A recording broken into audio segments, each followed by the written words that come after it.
Hello friends, income tax के cases की series में आज जो केस हम डिस्कस करेंगे वो सेक्शन 153 ए की प्रोसीडिंग्स को लेकर के है। सेक्शन 153 ए की प्रोसीडिंग्स के अंदर ये एक एस्टेब्लिश्ड लॉ है कि असेसिंग ऑफिसर खाली उन्हीं सालों का सेक्शन 153 ए के अंदर असेसमेंट कर सकता है जिन सालों के लिए असेसिंग ऑफिसर के पास इंक्रिमिनेटिंग मटेरियल है। प्रेजेंट केस में केरला हाई कोर्ट के सामने एक इशू ये सामने था कि क्या असेसिंग ऑफिसर एक साल के इंक्रिमिनेटिंग मटेरियल के बेसिस पर उसको आधार मानते हुए क्या दूसरे सालों में भी असेसी का एडिशन कर सकता है। यही issue honourable Kerala high court ने अपने present case Sunny Jacob jewellers gold hyper market versus commissioner of income tax के केस में डिसाइड किया और ये केस 473 आईटीआर पेज नंबर 159 पर रिपोर्ट हुआ और केस का जजमेंट 19 जून 2024 को आया। प्रेजेंट केस के अंदर असेसी के यहां और इसकी ग्रुप कंपनीज के यहां सर्च हुई 21 अगस्त 2007 को, क्योंकि असेसमेंट ईयर 8-9 जो था उसका रेलिवेंट ईयर सर्च का था। सर्च का जो ईयर था प्रीवियस ईयर वो 7-8 था और असेसमेंट ईयर 8-9 बना। ड्यूरिंग द सर्च प्रोसीडिंग्स जो इंक्रिमिनेटिंग मटेरियल मिला वो खाली असेसमेंट ईयर 8-9 से रिलेटेड मिला, लेकिन असेसिंग ऑफिसर ने असेसमेंट करते वक्त सेक्शन 153 ए के अंदर जो असेसमेंट ईयर 8-9 को आधार मानते हुए, क्योंकि असेसमेंट ईयर 8-9 के अंदर कुछ ऐसा इंक्रिमिनेटिंग मटेरियल था जो कि यह दिखाता था कि असेसी ने अपनी इनकम को 70% तक कम दिखाया है, इसलिए असेसिंग ऑफिसर ने असेसमेंट ईयर 8-9 का जो इंक्रिमिनेटिंग मटेरियल था उसको आधार मानते हुए असेसमेंट ईयर 2-3 से लेकर के असेसमेंट ईयर 7-8 तक और असेसमेंट ईयर 8-9 के अंदर इस बेसिस पर एडिशन कर दिया। जब यह मैटर सीआईटी अपील के पास गया तो सीआईटी अपील ने असेसी को रिलीफ दिया।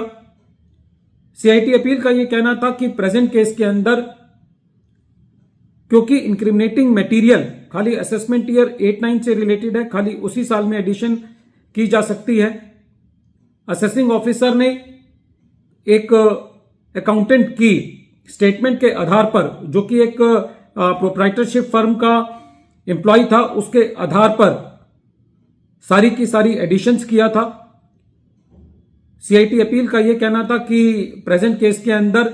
जो 70% का सुप्रेशन है उसका एलिगेशन और उससे रिलेटेड इंक्रिमिनेटिंग मटेरियल खाली असेसमेंट ईयर 8-9 से रिलेटेड है और बाकी सालों में नहीं है, इसलिए सीआईटी अपील ने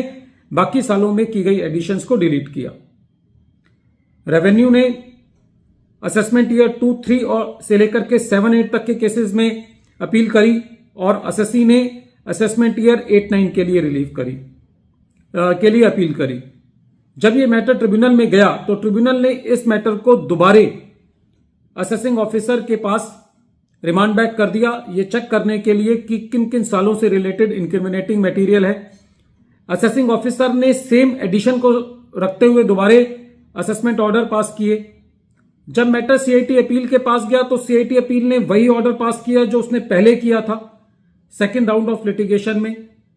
और जब यह मैटर ट्रिब्यूनल में सेकेंड टाइम गया तो ट्रिब्यूनल ने जो असेसी की अपील थी उसको डिसमिस कर दिया और यह कहा कि जो असेसिंग ऑफिसर ने एडिशंस किए थे असेसमेंट ईयर 8-9 के इंक्रिमिनेटिंग मटेरियल के बिहाफ पर बाकी सालों में भी वो ठीक है। असेसी ने ट्रिब्यूनल के इस ऑर्डर के अगेंस्ट केरला हाई कोर्ट के अंदर अपील फाइल करी और जब यह मैटर केरला हाई कोर्ट में गया तो कोर्ट का यह कहना था कि प्रेजेंट केस के अंदर जो सीआईटी अपील ने जो ऑर्डर पास किया है वो सही है और ट्रिब्यूनल के ऑर्डर को क्वेश किया। कोर्ट का यह कहना था कि प्रेजेंट केस के अंदर जो असेसी का जो जीपी रेट था जो कि 18% था उसको बढ़ाकर के जो असेसिंग ऑफिसर ने 22% किया है असेसमेंट ईयर 8-9 को बेस लेते हुए, तो एक साल को बेस लेकर के, और क्योंकि असेसिंग ऑफिसर के पास बाकी सालों का इंक्रिमिनेटिंग मटेरियल नहीं है, तो खाली असेसमेंट ईयर 8-9 के इंक्रिमिनेटिंग मटेरियल को आधार लेकर के बाकी सालों का एडिशंस नहीं किया जा सकता। कहने का तात्पर्य यह है कि जिस साल का इंक्रिमिनेटिंग मटेरियल रेवेन्यू के पास अवेलेबल है, खाली उसी साल में एसएससी का एडिशन किया जा सकता है। एक साल के इंक्रिमिनेटिंग मटेरियल को आधार मान करके, बेसिस मान करके सेम प्रिंसिपल को बाकी सालों में अप्लाई नहीं किया जा सकता, जैसा कि इस केस में था। असेसमेंट ईयर 8-9 में 70% का सुप्रेशन था, तो असेसिंग ऑफिसर ने 70% का सुप्रेशन बाकी सालों में भी अप्लाई कर दिया था, जिसको हाई कोर्ट ने क्वैश किया। वीडियो के अंत में एक बार फिर मैं केस का नाम रिपीट कर रहा हूं। केस का नाम है Sunny Jacob jewellers gold hyper market versus commissioner of income tax, और यह केस 473 ITR पेज नंबर 159 पर रिपोर्ट हुआ। Matter honourable Kerala high court ने 19 जून 2024 को डिसाइड किया। Thank you friends.